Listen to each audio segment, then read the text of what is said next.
I think ஒரு Thursday அன்றைக்கி இங்கே ப்ரெஷ் ஷோ இருக்கும்போது நான் ஒன்று சொல்லியிருந்தேன். உங்களுக்கு பிடிச்சிருந்ததுன்னா அதை பற்றி கத்தி கத்தி பேசுங்க உங்கள் மீடியாவில், பிடிக்கலைன்னா எனக்கு சொல்லுங்கள், அடுத்த படமாவது ஒழுங்காக எடுத்து கொடுக்குறேன் அப்படின்னு சொல்லி. அப்புறமா தனஞ்சயன் சார் தான் சொன்னார், இது பாரு படம்லாம் முடிக்கும்போது இங்கே இருக்கக்கூடாது, அவங்களாம் வந்து உங்ககிட்ட பேச மாட்டாங்க, எம்பாரஸ்டாக ஃபீல் பண்ணுவாங்க, உங்கள் படம் பிடிக்கலன்னா அப்படியே போகணும் இல்லையா, ஆனால் நீ இருக்கும்போது நல்லா இருக்குது அப்படின்னு சொல்லிட்டு போவாங்க, ஸோ இங்கே இருக்கக்கூடாது நீ அப்படின்னு சொல்லிட்டு என்னை வந்து ப்ரீமியர் ஷோக்கு கூப்பிட்டுட்டு போயிட்டார்.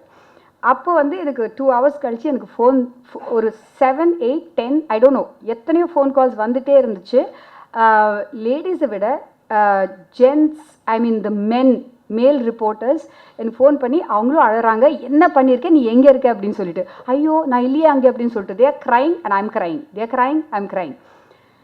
மை காட், நான் வந்து ஒரு தடவையும் இந்த படம் வந்து ஒரு 10-15 பேருக்கு போட்டு காமிக்கும்போது ராஜ்குமார் ஹிரானிக்கு ஃபோன் பண்ணுவேன்.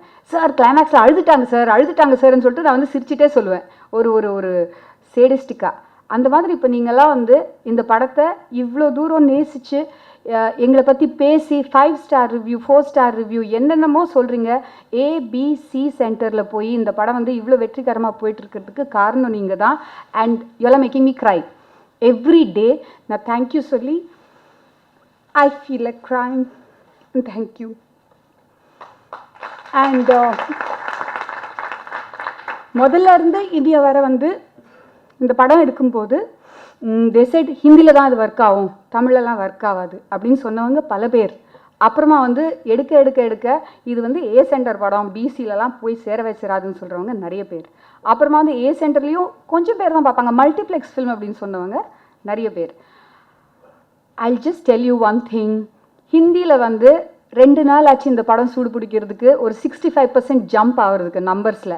In my Tamil Nadu, it took only 2 shows for this film to go. I don't know what, 4 ஸ்க்ரீனில் இருந்து 10 ஸ்க்ரீனில் இருந்து 20 ஸ்க்ரீன். இது ஆடியன்ஸ் மட்டும் இல்லை, it is this press. How much you have celebrated me. அன்றைக்கி நைட்டே யார் என்ன எழுதுனாங்க எனக்கு தெரியாது. அன்றைக்கி நைட்லேருந்து நான் பார்க்குறேன் அத்தனை ரிவ்யூஸ். நான் இங்கேருந்து ஒரு 2 hours கழித்து ப்ரீமியருக்கு போகும்போதே சொல்கிறாங்க, என்ன உங்கள் படம் சூப்பராக இருக்காமே. இது வந்து நாங்கள் படம் எடுத்துகிட்டே இருப்போங்க, அப்புறம் வீட்டில் உட்காந்து நாங்களே ரசிச்சுட்டு இருப்போம், என்னென்னமோ பேசிகிட்டு இருப்போம்.